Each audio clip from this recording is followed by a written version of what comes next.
This is VSiN, the sports betting network.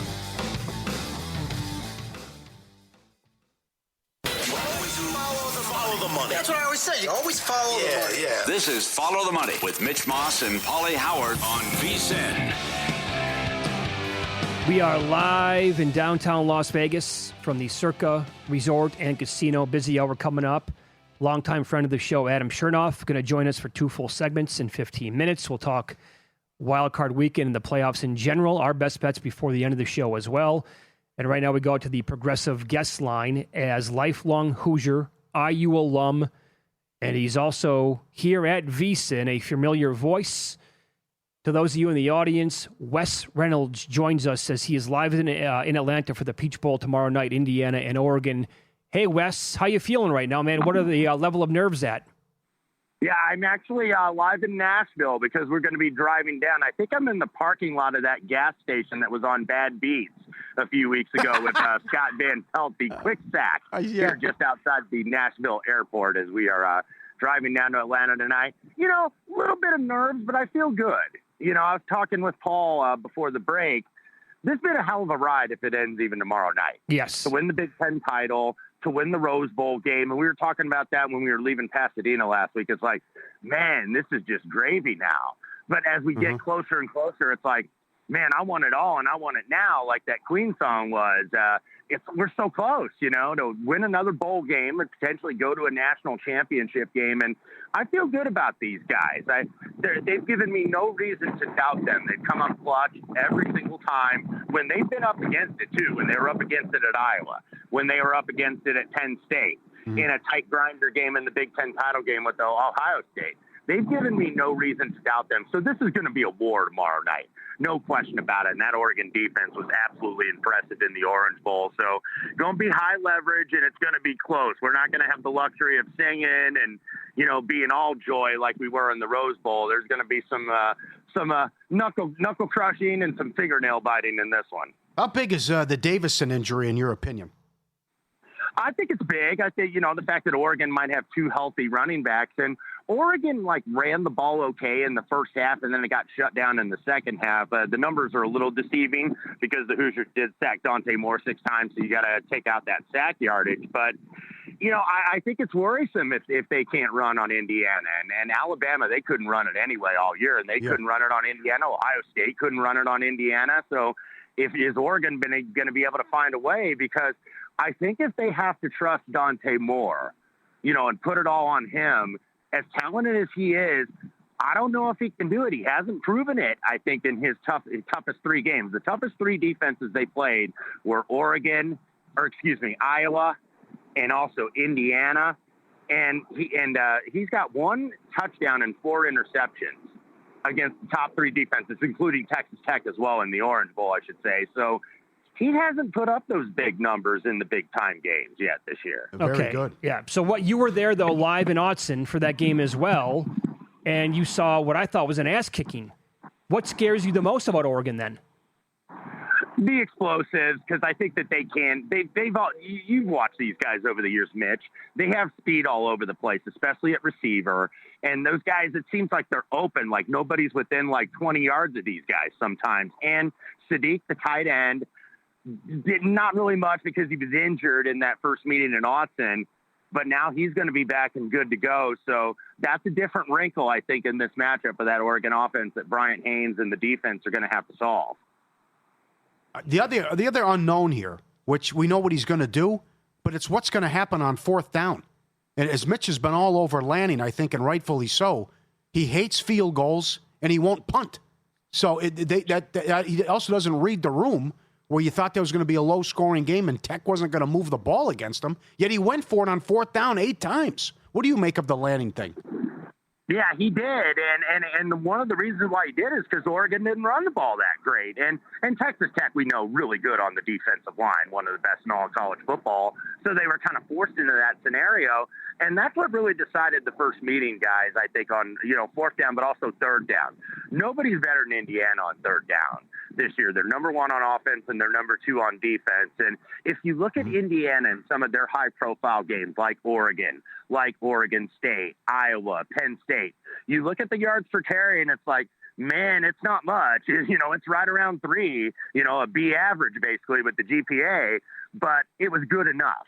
Like they ran it just well enough, and they ran it on the downs that they needed to run it on. So I think Indiana, you're looking at the same thing here, and they just want to get into that situation where Mendoza can make the clutch throws, and he's done it every single time this year. Mm-hmm. You went to Indiana. Is this the best, forget college football, is this the best coaching job you've ever seen, what Cignetti's done? And if you could put in perspective how bad and how down was Indiana football? Yeah, I don't know who's better, Pauly. I think the fact that he came in and, he had the bravado and IU sucks and so does Michigan and Ohio State and I win, Google me. Mm-hmm. A lot of that was, hey, I got to promote a program to a dormant fan base. Because when he came here, and he's done some interviews about it, it was just like the press, like the offices were old. The vinyl banners were getting less color in them. Basically, it just looked dull, basically. And now he's brought this program and I think this whole operation to life here. And it obviously helps with the NIL and that he's a superb talent evaluator and also being able to get players, because if you look at what they've already done in the portal, they had about a 4-hour window on Saturday to host 13 prospects, and they've already got about half of them committed, including Josh Hoover, the quarterback from TCU. So this thing is not stopping. I don't know what the ceiling is for this thing, but I know we're not going back, basically. We're not going back to like 6 wins and struggling to get into a minor bowl. Like, this is going to continue to be a really good program, I think, for years to come under Cignetti. Better story, what he's doing right now, and if they win the national title, or had Gordon Hayward shotgun in against Duke and Butler wins the national title? That's a hard one for me personally, Mitch, because my grandpa was in the Butler Athletics Hall of Fame and played ball there for Tony Ankle. So that was so special for the city. But I think that's the NCAA tournament. You will see that kind of Cinderella. You don't get a Cinderella in college football, and especially and I call them a Cinderella, even though they're still the number 1 seed and the lone undefeated team, because they're kind of getting treated that way a little bit in the media. It's like, we can't wrap our heads around the fact that Indiana is the best team in the country. Does that mean they're going to win the whole thing? We'll see tomorrow, but they can't wrap their heads around it. They're like, okay, the other shoe's got to drop, man. They just don't have the talent. The other shoe's got to drop, but it hadn't been dropping, guys. That's a great point. Did you watch Game Day last week? Saban told the story of hanging out with his golfing buddies, and they're like, well, we're just going to kick Indiana's ass, so it's not going to be a problem. And that's you're right about how people just can't accept that Indiana's the best team. Yeah, I saw the clip. I was unfortunate. I was getting drenched at the Rose Parade last week at Pasadena, so I didn't get to watch the show. But I did see that clip about Saban. But fortunately, McAfee's up there to carry the banner for Indiana University because he knows where he sleeps. Okay, so let's talk about it from a betting perspective then. Do you have a bet on it? Possibly an emotional hedge, I don't know. And if let's say that you were removed from the situation and you were not a lifelong Hoosier, and you didn't go to the school, what would you make the number, and how would you bet it then? I would make the number where it is 3.5. I think that's a fair number. I played money line here, just to take the points out of play. I think another option you could play is Oregon team total under 21.5. And I know there's some sharp guys betting the total over because that went up, and we saw some 48s yesterday. And I think that's part and parcel of the fact that it's a fast track in Atlanta. No weather involved, Mercedes-Benz Stadium there. But you look at the Indiana defense, Mitch. They gave up 13 to Oregon, because take out the pick 6. They gave up 10 to Ohio State, and they gave up 3 to Alabama. So 3 of the top 8 teams in the tournament. Indiana's the only one that has wins over 3 of the top 8 teams, 26 points in 3 games, less than 9 a game. Very hard for me to take an over in this spot. It's like, I got to believe that somebody's going to solve Brian Hayes, because nobody's been able to do it so far. And there's a reason why now at Indiana, as absurd as this sounds, we are now paying $3 million a year for a defensive coordinator. Yes, it is. Well, here's the thing, too, with that. I think we saw this against Alabama in the Rose Bowl. Cignetti probably will not take his foot off the gas, right? I mean, you know the guy, been following this as closely as anybody. It feels like if they have a chance to score another touchdown, he probably will. Well, it's like he said on that 60 Minutes piece a couple weeks ago, attack at all times. And that's what they do. And, he's ruthless in a good way, and that's what you have to be.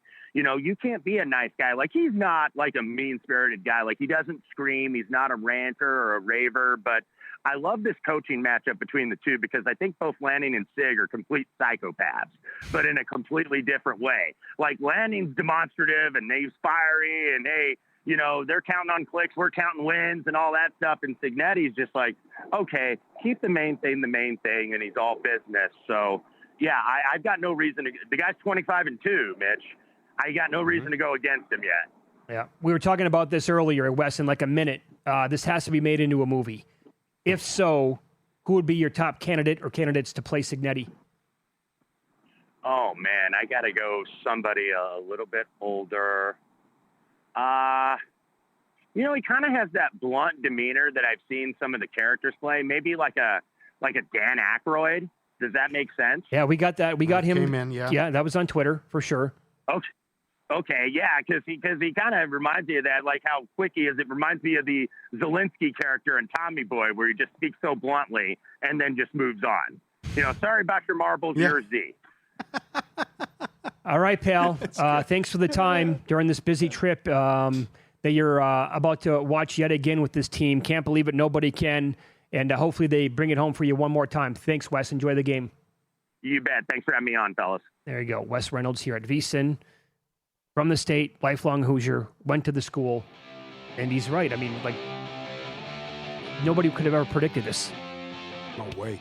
Come on. Not this fast, too. No, not a chance.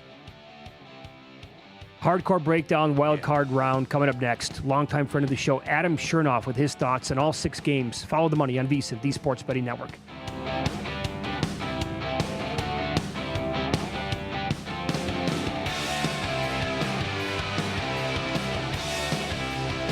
So you're listening to this podcast because you want an edge. But what if I told you you're only halfway there? You've got the mindset. Now it's time to get the toolkit to match. Here's the thing. Pro bettors spend thousands on data and tools, but what they don't want you to know is you can get the same edge for a fraction of the cost with VSiN Pro. With VSiN Pro, you get access to expert picks, public betting data, prop projections, powerful tools, analytics, and more. Tap the link in the description and see why thousands of bettors are already using VSiN Pro to cash more bets.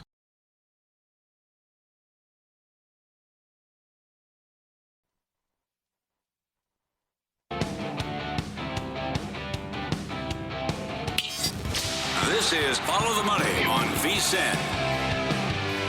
We are live in downtown Las Vegas. Our next guest joins us from parts unknown. Remember growing up watching wrestling, Sure. 80s and 90s. Missing link. The missing link would come in. He's from the parts unknown, and you'd be scared as a kid. Like, what's he going to do? Is he going to kill the guy in the ring? The pride of Alberta. Yeah, here you go. Adam Chernoff on the program. How are you, pal? Long time no see. I'm doing awesome. You guys look great. It's good to be back on the show. I don't know if I'm old enough to fit in the Rivers return category after a year away doing no media whatsoever, but it kind of feels like that. So it feels like home, and it's good to be back with you guys, and we've got a fun playoffs to talk about. So what do you think of the playoffs in general with how crazy the year appeared to be? I said, wildest year that I can remember, maybe most dramatic in a great way. It was super entertaining the entire time. But how that might translate into the playoffs as well and how we all bet it. Well, I cited age just a minute ago, but I was thinking about it today and have been all week. Who's the favorite? Like, this is weird for me going through playoffs where nobody has to go through Foxborough like they had to do a decade plus ago with Brady. You don't have to go through Kansas City. You don't have the Bills as a high seed. You don't have any of these star quarterbacks getting the bye. It's a really different year in how you look at it. And it's also the first year that I can remember where there's been at least 7 teams sub 10-1 odds to win the Super Bowl after week 17 or week 18, depending how far you want to go back. And so it is as wide open as I ever remember. And what's also very interesting and very different to me, just watching media, reading what people are writing, looking at different columns, there's a lot of very different arguments for why some of these teams are good and why some of them are bad. And I've never seen as wide of a sort of unstable consensus on who these top teams are. And so not only do I think there's future values with a team, which we can get to, but I also think that you're going to see a massive split opinion on a lot of games as we go through betting, not only this round, but the next 2 rounds to come as well. Yes, all excellent points. Both 1 seeds are flawed. Look at the quarterbacks. Look at the negative turnover differential. You can also look at Seattle, who gave up 37 points at home against the Rams. Houston's hot. They couldn't stop Genti and the Raiders. And Denver just got blasted at home by Jacksonville. Sunday night, this past Sunday, wife was yelling at me, "Landman, new episode's on. Come on, let's watch it." I'm like, I'm reading through some of these comments. Like, give me a minute here. And it's exactly your point. There was a lot of tweets that came out. They were talking about, like, well, I have issues with this team. I have issues with this team. I have issues with this team. And I can go through every single playoff team and give you a strength of schedule sort of qualm, except for one team, about why I think they're flawed, like you said, Pauly. But you can also go through some of these recent results for a lot of these teams. There's the hot streak teams. There's these teams with phony wins. There's these teams with inflated victories over bad teams that are perhaps making them look better than they are. That can be said. I don't think anyone thinks Carolina's winning the Super Bowl, myself included. But, I mean, for every other team, you can make a case for why they're flawed. But I think outside of Carolina, you can make a case for why they can make a run to the Super Bowl as well. It's really interesting how it's all seeded out, and we're getting just an absolutely wide open opportunity here with a lot of these games and teams. Well, which team do you think is the most complete as we go into the playoffs? I'll give you a weird answer to that. I think the most complete team is the Philadelphia Eagles, but I think that is the case because of all these teams and all the flaws and everything we're talking about. I still don't believe that we have seen the Philadelphia Eagles play their best game that they're capable of all season. And maybe I could make the argument you have to go back to maybe outside of the Bills game, which was weird with the weather. Maybe you have to go back to like week 3 or 4 to say, like, this was the last time that we saw this Eagles team play near the team that they're capable of being. They've dealt with injuries. They've dealt with turmoil on the roster and the coaching staff within the locker room. I mean, it's been months outside of that Buffalo game since we've seen the Eagles play a good game. But a lot of their wins, if we're looking back over the course of the season, they have by far the most impressive sort of schedule of road wins of any team by a long shot. And they have some very impressive home wins as well. And so to me, with Lane Johnson coming back and Jalen Carter coming back on the defensive line, and this defense that's very quietly as elite as it was last year, especially against the pass, I think the Eagles are the most complete. I also think they're the best futures bet right now. 9-1, 10-1, depending where you look. That would be my answer for that question, just because there's a chance that we're seeing them now perhaps begin to peak, where we're just talking about all these other teams that are perhaps wildly overrated in their own ways. Okay, excellent. Adam Chernoff, our guest, one of the 6 Grandissimo winners. He's on the Progressive guest line. Follow the money, Pauly and Mitch VSiN. Let's start Saturday. In the first meeting, there was a lot of luck. Carolina was +3 in the turnover battle. They were great on 3rd down, and they were 3 for 3 on 4th down. Also, one of the turnovers was a pick 6. Rams went up and down the field on them. The biggest point spread, biggest favorite in playoff history now. There's 11s at Circa. What do you think, Rams and Panthers to start? Well, so I referenced the wife calling to watch Landman on Sunday night, and I'm reading these tweets. I was surprised because there was a lot of love for Carolina in these replies to different sportsbooks coming out. What's your first glance? Who's your favorite bet? What do you look at? And the market did not agree with that at a lot of key books. And so there was some imbalance in sentiment, to put it lightly, in there. But as you said, I think that's a perfect assessment of the first meeting we saw between these two teams. LA put up nearly 7.5 yards per play. Carolina was sub 5.5. Those turnovers you referenced. But it was also Carolina hitting a lot of deep passes, which doesn't usually happen against this LA Rams team. It was Carolina hitting deep passes for touchdowns on 4th down. There were not a lot of drives in the game, so you didn't have a lot of possessions. It was a very strange game in how it played out, and I don't think we're going to see that replicated in this game. I think what we're going to see is the total is going to be bet down, and we're going to see both of these offenses struggle more than expected to move the football, and therefore saying I look at the under in this game. And the reason I think we see that is a couple of things. First of all, the Rams, when the offense is really good, it's play action, it's timing, it's spacing. That's going to be very difficult to do against the Panthers defense that's actually very good against play action, but also considering that we're very likely to get rain and just a little bit of wind in this game. And so I don't believe the conditions are great for a Rams massive offensive explosion, even with Devontae Adams coming back, because it's a Rams team that just doesn't line up and just bully teams up front, especially with Dotson now ruled out for this game as well. So Rams offense, I think you taper expectations there a little bit. On the flip side, I mean, the Panthers' run attack has been wildly overrated down the stretch, I believe. And I think against this Rams defense, again, in that first meeting, 5.5 yards per play to get to 31, tons of luck aided in that. Rams are going to do everything they can to put this game in the hands of Bryce Young, and I'm just not buying into that being successful in this game, in this matchup with him making the playoff debut. It's just so much working against him in this game, and the number reflects that. And so I think we see this game get bet down total-wise between now and kickoff. I think it's tighter. Maybe you want to look at first half, under 23.5 for the slow Panthers start and avoid anything crazy late, but to me, this plays a lot differently than the first meeting. All right, about 2 minutes here. You're going to hang out for one more segment. Then what about the game on Saturday night? Packers now a very small favorite, up to 1.5 at Chicago.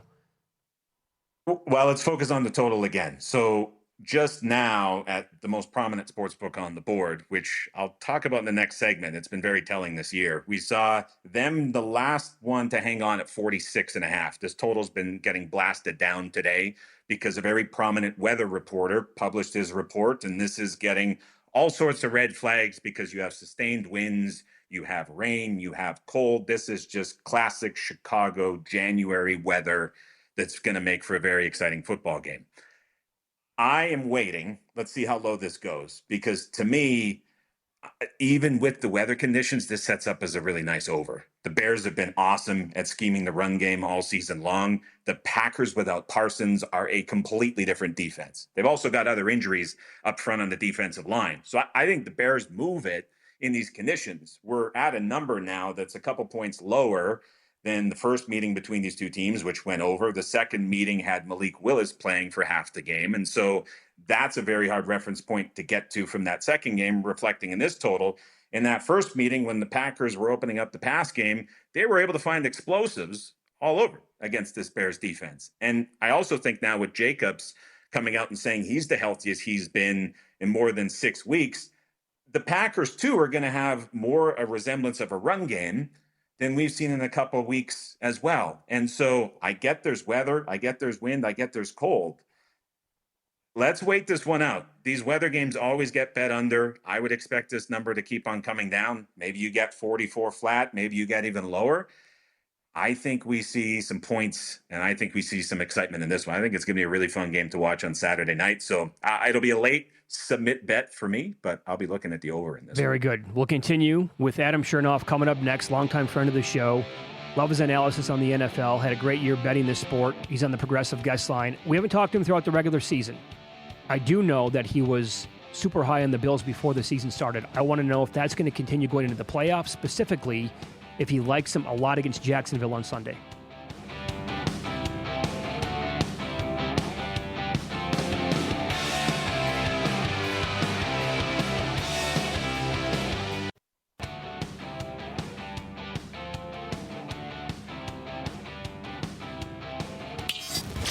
This is Follow the Money on VSiN. We continue here with Adam Chernoff on the program. Part of a Grandissimo entry that won it here at Circa, by the way. And he's been on this show for like 6-7 years. This year, little hiatus. He's in South America right now, has been for several months. Hope he's okay with me saying that. So you referenced this in the first segment, Adam, and that is a sports book that you notice, an offshore book with maybe like some leans their way when they were different than every other book in the world, or some late movement and how sharp it was this year. Give us the details on that. Yeah, it's been interesting because a lot of odds screens products in the space are competing now. So you're getting a wider variety of feeds and a wider variety of books to look at. And it's been well known among pros that Bet War takes very high limits, and they've been very good to higher stakes players for quite a while. And I'm telling you, watching the screen weekly with some of the ways that they have been shaded on numbers and just seeing the market react to it. For years, it was always Chris that was driving that direction. And now that's kind of changed a little bit in some instances. And we're seeing some other books take over. And even in this weekend of wildcard playoffs, we've seen some pretty big, I would just call it like shading or stances being taken. But man, I tell you guys, like all season, watching some of these late moves here has just been crazy how predictive it's been. And whoever's betting there, betting a lot of money and doing very, very well this season, to put it lightly. Okay. What do you make of the Bills? A team you've been high on in the past. One prominent media member picked them to win the Super Bowl today. The power rating is, to me, off based on what I've seen on the field and the issues they've had defensively. And who do you trust if you're Allen to get a first down? Who are you throwing to on 3rd and 8? But here they are. I mean, Jacksonville 8-0 straight up an ATS run at home, yet the Bills favored. Let's start there Sunday. Yeah, never mind who can Allen trust on 3rd and 8, Pauly. Who can he trust his own legs with the injuries that he's potentially dealing with, which we know huge part of his playoff success. I mean, he has not looked the same since that injury is made public. And so what does that look like in this game, in this matchup against the Jags defensive front that's been very, very creative, but I very popular over. I'm seeing the over everywhere. I don't agree with that at 52.5. I think this plays a little bit tighter than is being projected by opinions and thoughts. So as I said, Allen dealing with the injuries. You pointed it out. Where do these big plays come from on key downs? We know what the Bills want to do on offense. They're the best that they can be when they're running the football. That's what they're going to try to do with James Cook. And that could work against the Jags, but the Jags have quietly been above average on defense in a lot of these cases. And so you have a bit of a stalemate there. But the other side, the Jags have been awesome with the addition at wide receivers that they've pulled in. It's all been about throwing the ball, spreading it out, and pushing things downfield. You don't beat the Bills defense by airing it out.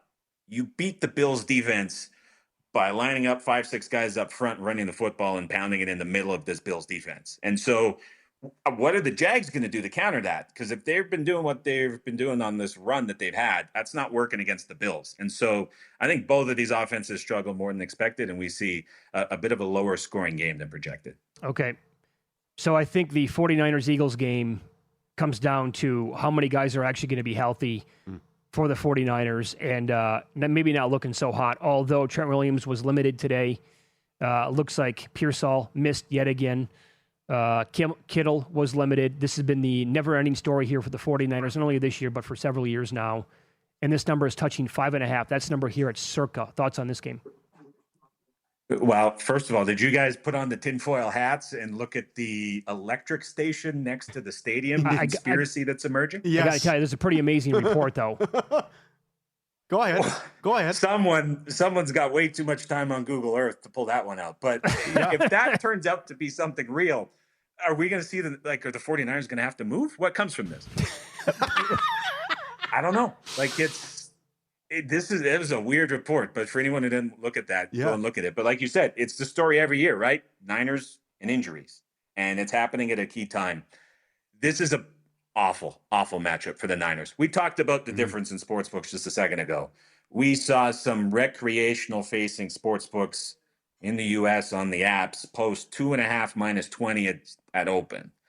The higher stakes offshore sportsbooks open this one up at 3.5. And there's been shading the whole way. We're out to 5.5. And guys, that might not be enough for an Eagles team that could absolutely beat down this Niners team coming up on Sunday. Wow. The 49ers' ability to generate pressure is non-existent. If you give Jalen Hurts a clean pocket, he's going to do whatever he wants against his secondary. This 49ers defense is wildly overrated, full of injuries, has been getting away with playing a lot of very bad quarterbacks down the stretch. And so I think Hurts has a good game. The Eagles offense looks good. I think with Lane Johnson back, we see the run game emerge. You may look at Eagles team total over 24.5. You might look at possibly even the over at 44.5 if you want to pile on the Eagles with props. But I think this is pretty heavily shaded towards the Eagles in the matchup front across the board. And Trent Williams, he may ultimately suit up, but I can't see him being anywhere close to 100%. And you take him not 100% off of his offensive line, it's a completely different unit, and they're not going to be able to control this game. They're going to be playing from behind, and that's where Purdy really has struggled this season, even though this offense has looked really good down the stretch. So this is pretty heavily favorable matchups here for the Eagles. Okay. I'm fascinated by Sunday night. There's some sharp money on the Chargers. There's some great trends to point to the Chargers. May had a great year, but again, it's like the 9th easiest schedule in NFL history. They beat one team with a winning record. What do you think Sunday night? Pats 3.5. I think the side in this game is very interesting because, like I said, we've been talking about some of these lines shaded.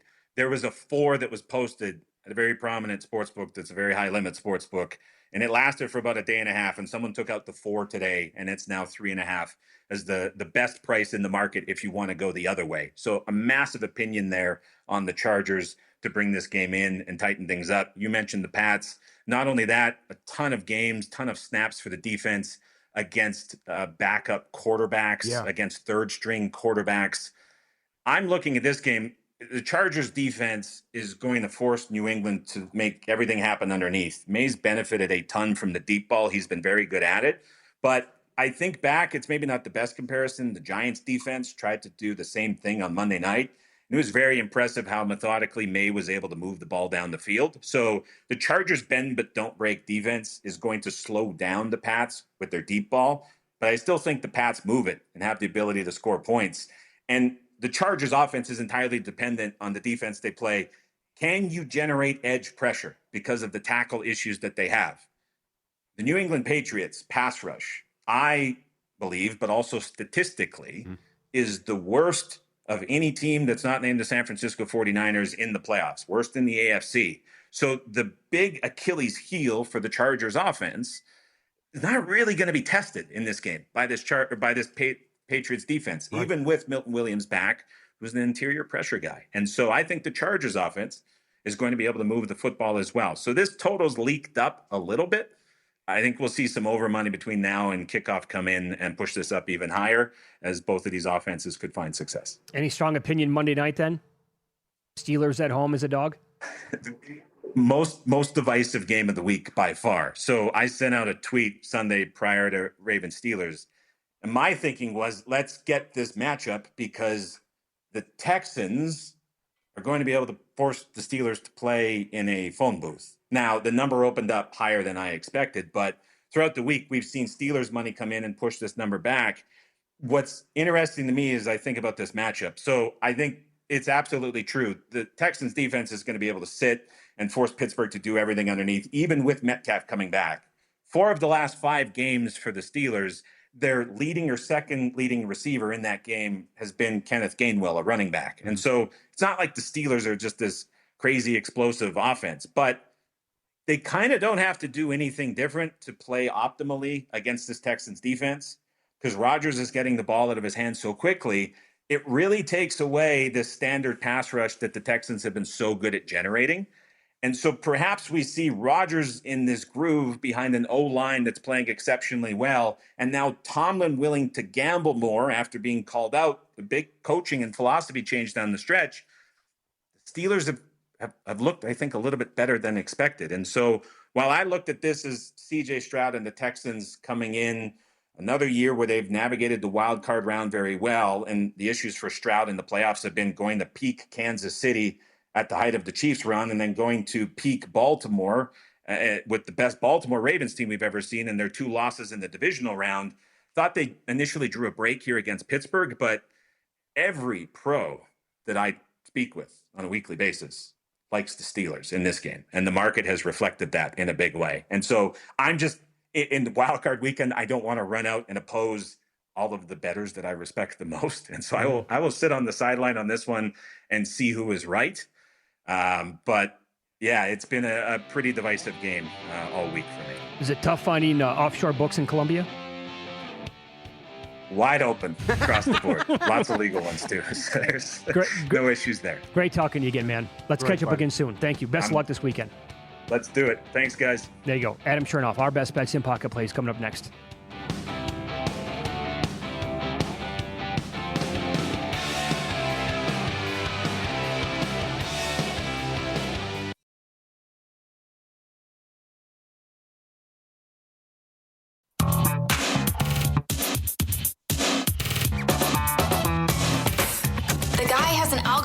to determine the winner of any given college basketball game. Someone gives you 10,000 to 1 on anything. You take it. Take it.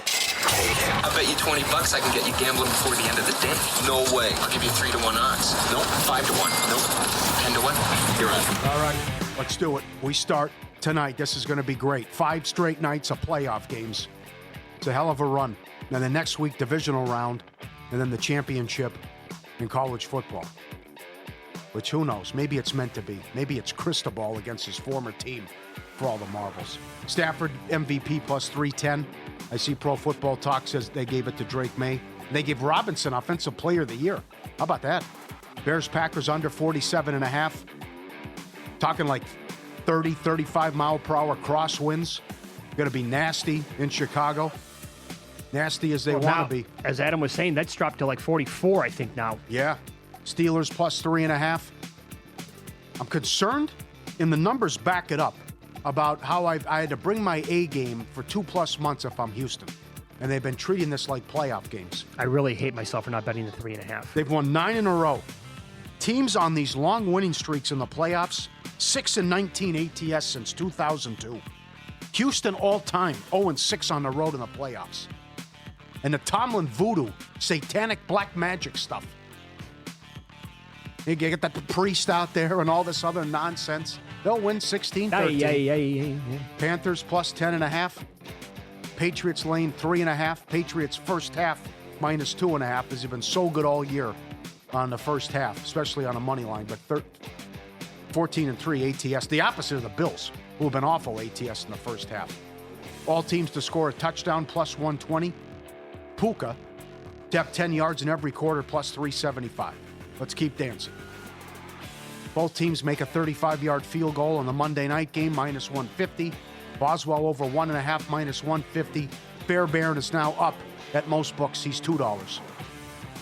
Chambliss, most passing yards out of the 4 quarterbacks in the semis, plus 120.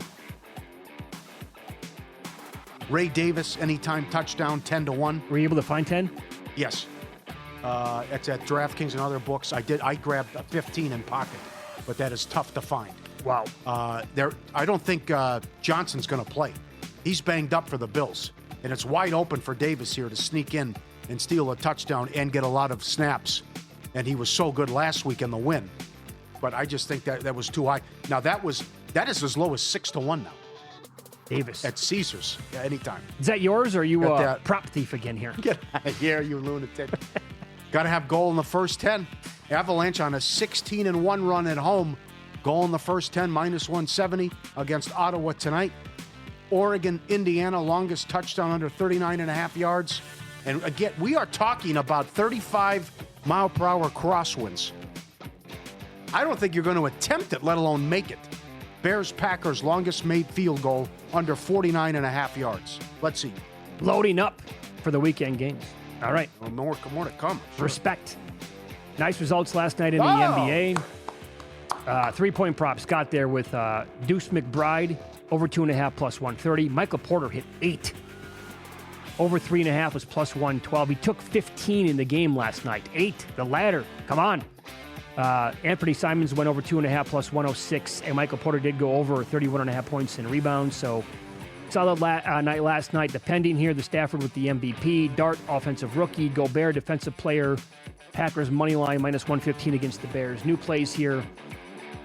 A couple that we have going on tonight. Carson Beck under 30.5 passing attempts. On the year, he was under in, I have my numbers. Where are my numbers here? I think all but 3 games he stayed under. He only threw the ball 31 times in 3 out of 14 games. That's it. So he was way under in some of the stuff. The funny thing is his completions prop tonight is 20.5. He went over 20.5 11 times. So I referenced his record earlier, where he's been so good. 36-5, I believe, with his record. Mm-hmm. But as a veteran quarterback, I still can't get the Louisville game out of my mind, and I just think you got to lean on Fletcher here, and it's got to be a short stuff to Tony. Even though the guy's a winner and he's a veteran, the level of trust here. He's prone to that awful game or kill you game. Well, this is also correlated with, hopefully this is more of a Miami game than an Ole Miss game, where it turns into a, you got to be in the 30s to win it, and Chambliss is dancing all over the field, and Beck's kind of going to match him. I hope it turns into long possessions, melting clock, a lot of running, and I think that also ties into the prop on Fletcher moving up his yards.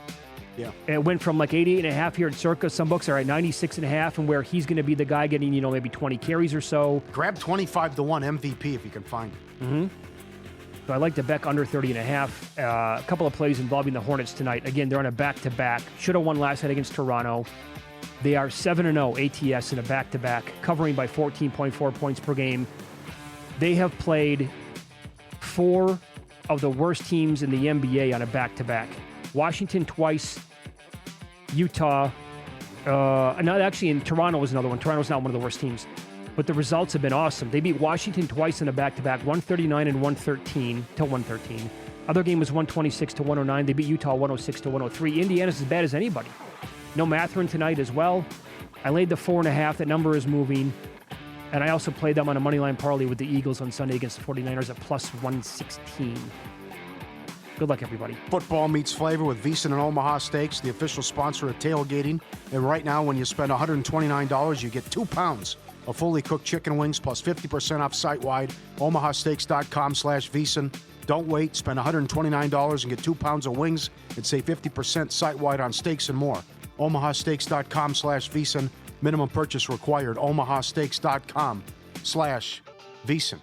We'll ask Dr. Chow about this Sunday. This is what Chernoff was referencing. The 49ers are the most injured team in the NFL over the past decade. Since moving to Levi's Stadium in 2014, top 5 in adjusted games lost 10 of the last 11 seasons. Achilles, ruptures, hamstrings, calves, everything. Is it bad luck? What is it? So this got 9 million views.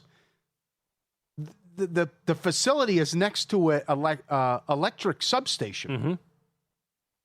Low-frequency electromagnetic fields can weaken tendons and cause soft tissue damage at levels regulators call safe. We have a real world-class study proving this. An NFL team whose practice facility sits next to a massive electrical substation, and then there's a whole thread, and it got 9 million views, and he's got the Google image and the Google Earth and everything. Look, I'm not going to rule it out because, again, we've asked the question for as long as I can remember, why is it that the 49ers seemingly are the most injured team in the NFL every single year? It's crazy. And if they found something here where it could be correlated, then Adam was kind of joking, like, did they just build a new stadium somewhere again? That thing's, only 10, 15 years old? Or do they just pull all the power plant down and remove that? I'm sure that's going to be an easy process. Didn't that thing, was that Candlestick? Remember the thing blew before a Monday night game? Was delayed? Remember that big explosion? Or was that still Candlestick? They played the Bears, I think, or something. You don't remember? No, I remember the transmitter going out here during the Wisconsin game, right. and people lost their minds. Got to get into that. What a story. Oh, that's a great story to kick down. Damn right. Yeah, absolutely. It's amazing, actually. I got to look that up. I don't remember what you're talking about. Was that the new stadium? Don't remember that? It was a big explosion before a Monday night game. All right, anyway, go ahead. Anyways. No, but I'm saying, like, okay, we can never put is there something wrong there with the medical team, the training staff? Like, are they just hiring the worst people on the planet that are actually qualified for these jobs? Uh-huh. That's awesome. Yeah. It is a tinfoil hat guy. Well, and you're the biggest tinfoil hat guy that I know. Luke, was it Candlestick? Oh, yeah, okay. It was Candlestick. Okay. All right, so, we could get Crystal Ball taking on Oregon. I know. In a rematch. That's juicy. Yeah. That's not bad. I do not have a play on the side tonight. I thought about it all week long. It's too confusing to me. I think Miami's too popular. They are popular, yeah. Yeah, and I want Cristobal as the dog, and I'm concerned. Take a guess how many text calls he's had since they beat Ohio State about, hey, I'm coming, we're going to do it. We get a home game. You got to win this one first, though. Yeah. No, I think everyone is so focused on, oh, my God, we're back, the U's back, and we're going to play. We're going to host the national title game in our backyard. They've had 2 exquisite performances defensively in the playoffs, which they can clearly do again.